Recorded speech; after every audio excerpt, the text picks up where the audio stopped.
Everybody, thank you for clicking on my video again. I really appreciate it. If you haven't subscribed, please do. So for those that are new, what I do on this channel is I take old electronic projects from old electronic magazines and then I bring them to life.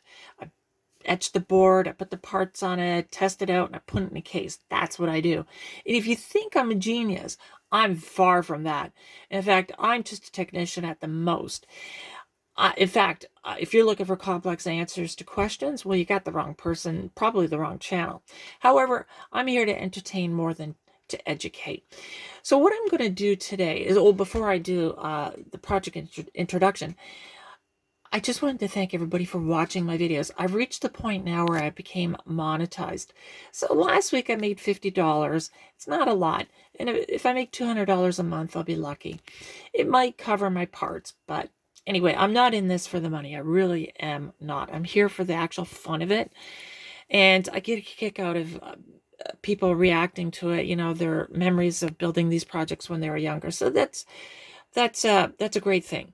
So today we're going to go back to Elektor Magazine, which, by the way, I just subscribed to. Paid $130 for that for a year. We're going to build we're going to go back to May of 1980, so that's 45 years ago, so it's a long time ago. And we're going to build a Pulse Width Modulated amplifier, and I'm showing you the schematic right now. And I'm not going to go through the schematic anymore. I found the intros were kind of long, so we're just going to get to the point. If you want to pause, please do. Take a look at the schematic and listen further. So I'm just showing you the board right now, and there's not a lot of components on it, which is great. In fact, I have all of the components for one channel. So that's what we'll build. Anyway, let's get on with the build. Okay, so as you can see, the parts count is very little. And like I said earlier, I have all the parts, which is fantastic. For one channel, at least, anyway. Yeah, and I've got two blank PCBs. So if one doesn't turn out as great as the other one, well, I've got the other one. Hopefully that'll be better. And maybe what I'll do, I had somebody email me asking, you know, about boards, whether I can make them or not. And I'm really not into that. I mean, you know, time is precious, right? So time is the most expensive. Well, it's not even, it's priceless time, right? You know, I'm getting older too, so I gotta really manage my time. But maybe once in a blue moon, I'll send out a board for somebody that wants it if I have a duplicate. In any event, let's get on with the build and put this thing together.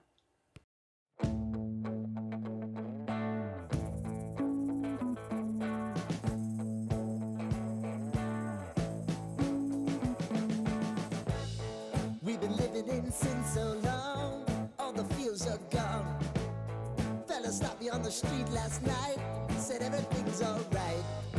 Roller coaster, make it through the day upright.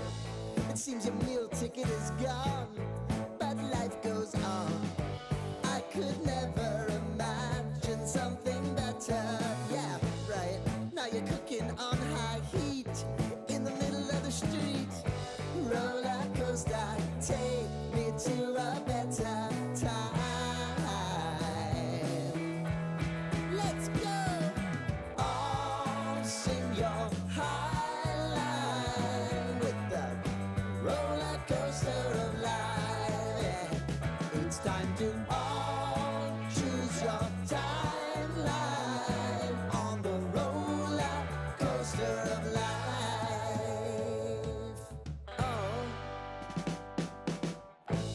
You seem to easily forget how to place your bet. When everyday life gets you down, you gotta steal the crown. Got to own it. Don't bitch and moan about it, please. God forbid you scrape your knees, and it's nothing to sneeze at. Oh, I've told you over and over again. You gotta get both hands around it and make your own plans. Roller coaster, it's taking over, it's about time. Oh, sing your highlight.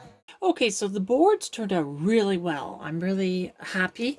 I don't think I have any broken traces, but these traces are pretty thick.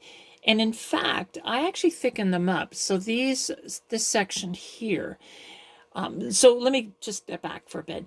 Those that are new, they might not know that what I do is I get the magazine, I'll actually electronically cut out the image of the board, and then I paste it into a photo editor. I'm using GIMP, G-I-M-P.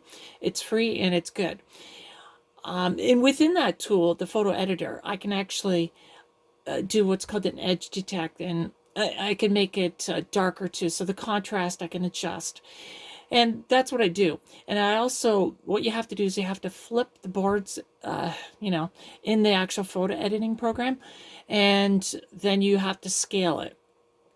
So once I got the right scale, then I'll go in and I'll thicken up the traces, or I'll get rid of some bad spots, because the original version that you get from the magazine, because it was scanned in, you've already lost a lot of the resolution. So you do have to fix it up a little bit.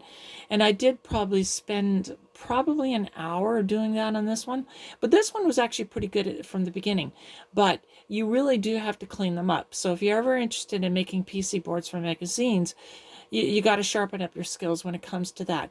It's rare that you'll get a perfect image from the magazine onto a board. There's always some touch-up that you have to do. In any event, we're ready at this point to actually drill. So I've got my drill press ready.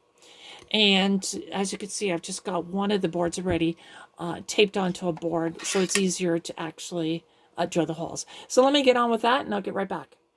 Okay, so the boards are drilled. That's the other one. There's the back of it, or the top of it, I suppose. Turned out really good. All right, so let's get on with the parts placement. I'll do a time lapse on that, and then I'll bring it back in.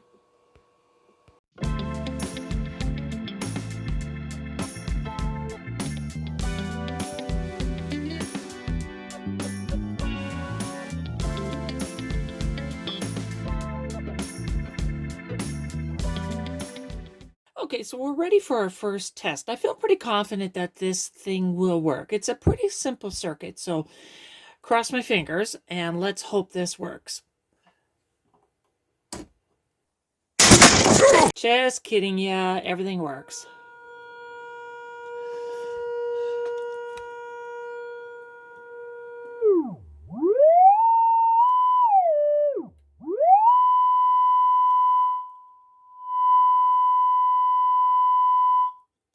Okay, so I don't know how much I'm inputting to the actual amplifier at this point, but we know it works. It's just a brief inventory.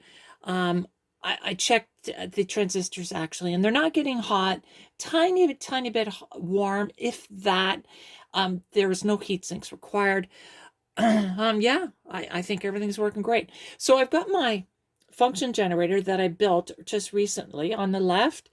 And then I've got my homemade power supply set to, well, it's set to amps right now, but the load, well, I'm drawing about maybe less than 0.1 of an amp, so it's not a lot. Now, I haven't got the volume up, but I'm running at 12 volts too. And of course, I've got a speaker on the right, and then the actual amplifier in the middle. So yeah, everything's, it works. Let's take a deeper dive. We'll hook up a scope and see what the waveforms look like. All right, so we heard sound come out of the amplifier. So I know something's kind of maybe working, but I'm getting some weird results. So right now I've got the top, if you look at the scope, I've got the top signal as the input. So it's a sine wave. It's pretty good. It's not the best, but it's okay. And the channel B below it is the output. And if you look to the right, I've got a spectrum analyzer. And if you go back to the scope, and if you look at the bottom channel, or the bottom waveform, I've got a transmitter. And you can clearly see that on my spectrum analyzer. Its center frequency is probably 240 kilohertz, around there. So something's not right. I was expecting to get square wave output on this. So the way it's built is, at the input you put an audio signal, and then you modulate it with a square wave, and then you can vary the width of the pulse depending on the audio signal. So that's the theory. Let me go back and reread the article and I'll scope around, I'll dig a little bit deeper. I'll put the scope probe into the, the op amp, and after the Schmidt trigger, IC, etc. So I'll bring you back in shortly.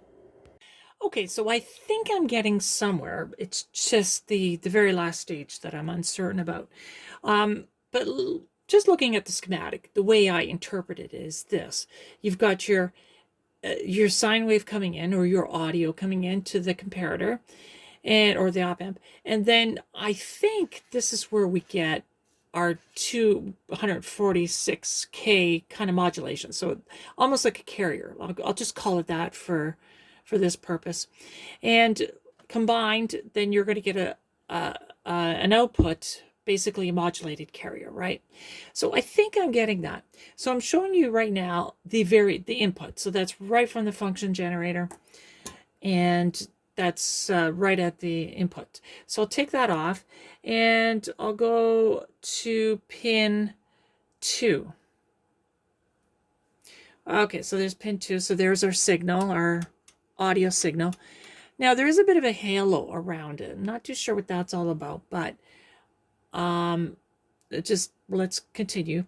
And pin 3,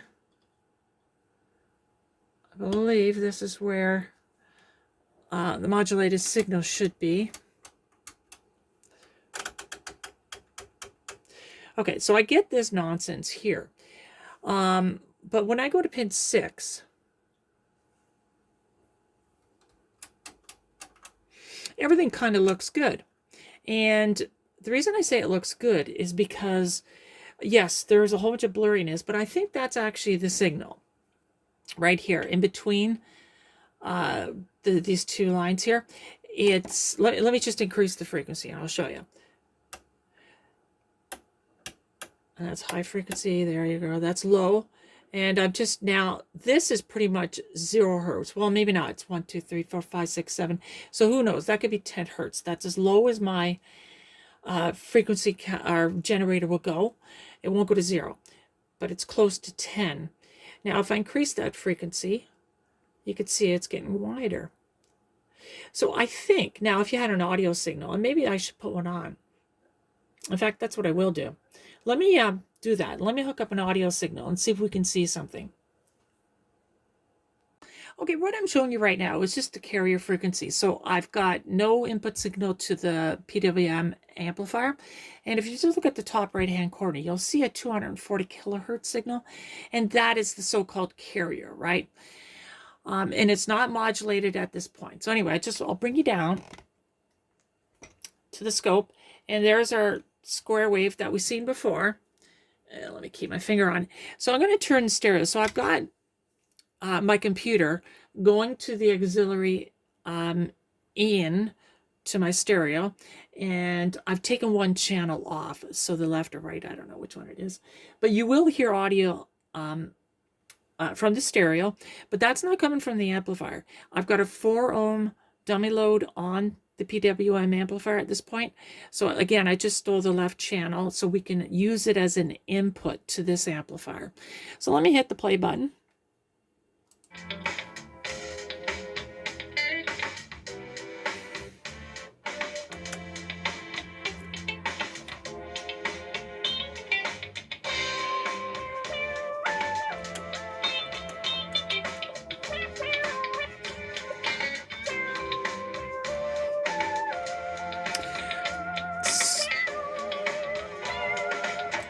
So I think you could see that the width was varying to the music, right? So I think I'm okay at pin, where am I at? I'm on pin 6 of the op amp. So let me set it up and we'll go a little bit further, okay? So I'm pretty sure that portion works. Now you do see some ringing on here, and I think that could be because of the impedance mismatch of my scope. Somebody had mentioned that in another a video that I did. My scope is 1 mega ohm, and God knows what this thing is, right? So anyway, let's move a little bit further down. I'll get set up for that. Okay, so I just want to show you a little bit further on down in the circuit. So I'm going to put my probe right here, the scope probe right here. So that's in between the 2 transistors. So I don't have any input right now. And there we go. So hopefully you can see that. It's me. Hold on. So that's just at the beginning of that coil.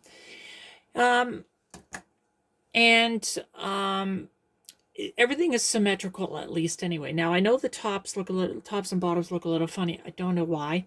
Maybe they're not so-called biased, and I know that's not a right word for this application, but at least they're spaced out equally, and that means the transistors aren't getting hot, right? So anyway, the good point, or the good part is I still have audio, but I'm going to play it now.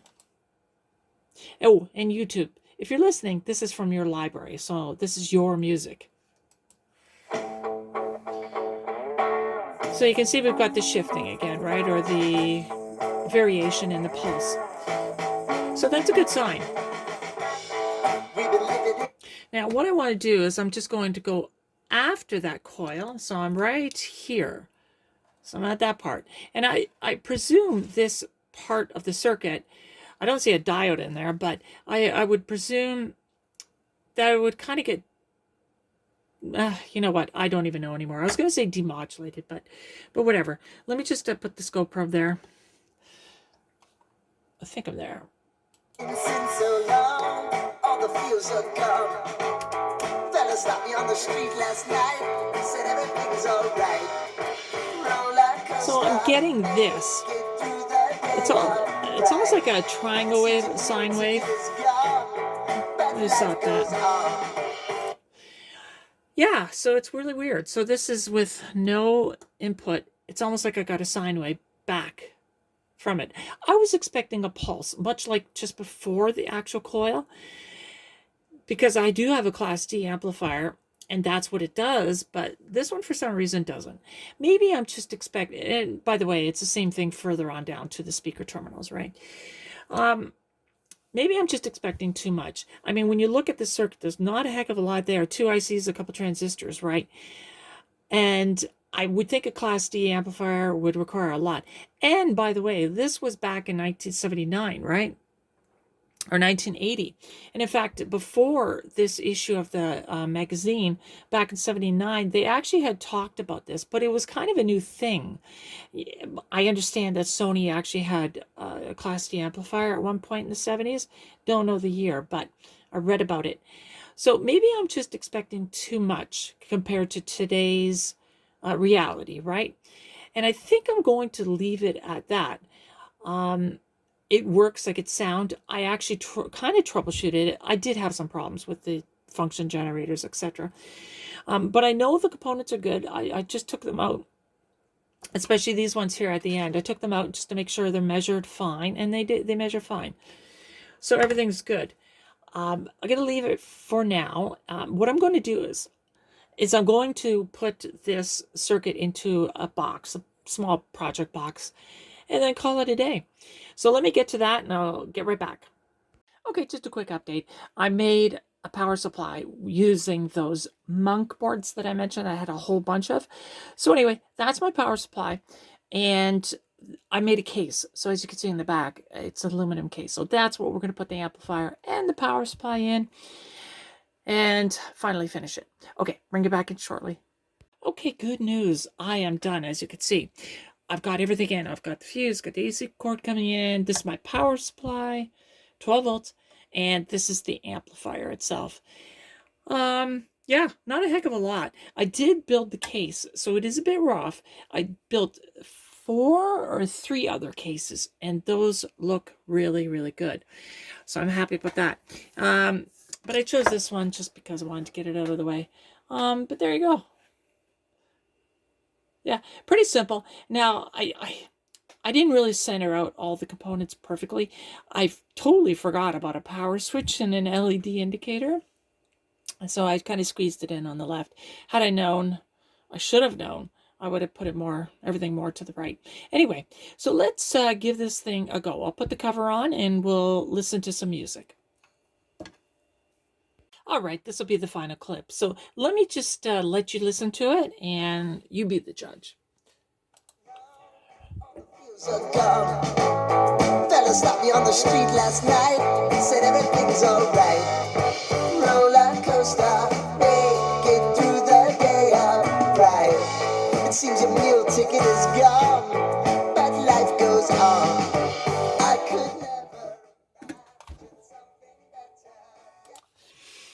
Okay, so as you can see, it works and it sounds fantastic. And there's no hum whatsoever on the speaker at all. No static, no crackling. Okay, yes, I know we got a weird output that I can't explain other than the fact that this is a pretty simple amplifier back in 1980, I think. So maybe this is more of an experimenter's amplifier. That's what I would classify it, a Class D experimental amplifier. But you know what? I learned a lot. And maybe if I get into some other Class D amplifiers, I'll at least have this basis and then I can go forward and maybe look for different results. There's one thing that I did notice, though. There was like a 5-volt DC on the output on the speakers. I tried putting that cap on the left in there, but I could hardly get anything out of the speaker, but whatever. Again, this is just for fun. It's a magazine project and I had a lot of fun. So listen, if you haven't seen some of my other videos, go check them out and I'll have another video for next week, hopefully. And take care and bye for now.